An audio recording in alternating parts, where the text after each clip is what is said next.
আর যুবদলের সহসভাপতি রঞ্জুকে এই আসামিরা এই জান্নাতার হেনরি লাবু সহ বিভিন্ন আসামিরা এদের হুকুমেই এই সন্ত্রাসীরা অবৈধ অস্ত্র দ্বারা গুলি করে হত্যা করে।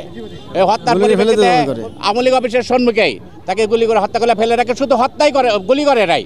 তাকে যখন ওই পয়রা ছিল তখন তাকে ধরে নিয়ে যায় পার্টি অফিসের সম্মুখে তাকে জবাই করা হয়েছে, নৃশংসভাবে জবাই করা হয়েছে। এরপরে তো উনি দিত হওয়ার পরেই আদালতে উনি আসছে। আদালত থেকে আইও সাহেব উনি 10 দিনের রিমান্ডের আবেদন করে। আবেদনের শুনানির পরিপ্রেক্ষিতে উভয় পক্ষে ছিল, ওনার পক্ষে আইনজীবী ছিল, আমরা সহযোগে বাদী পক্ষে আমরা ছিলাম। আমাদের জাতীয় আইনজীবী ফোরাম সহ আমাদের বিএনপি আইনজীবীগণ আমরা উপস্থিত ছিলাম। সেখানে উভয় পক্ষের শুনানি হতে আদালত 7 দিনের রিমান্ড তাকে মঞ্জুর করছে। এবং কীভাবে অস্ত্র পাইলে কোথায় অর্থ যোগান দিল, কে কার মাধ্যমে অস্ত্র সরবরাহ হয়েছে, সেই সমস্ত পূর্ণাঙ্গ তথ্য উদ্ঘাটনের জন্য ওনাকে 7 দিনের রিমান্ড মঞ্জুর করা হয়েছে। আমরা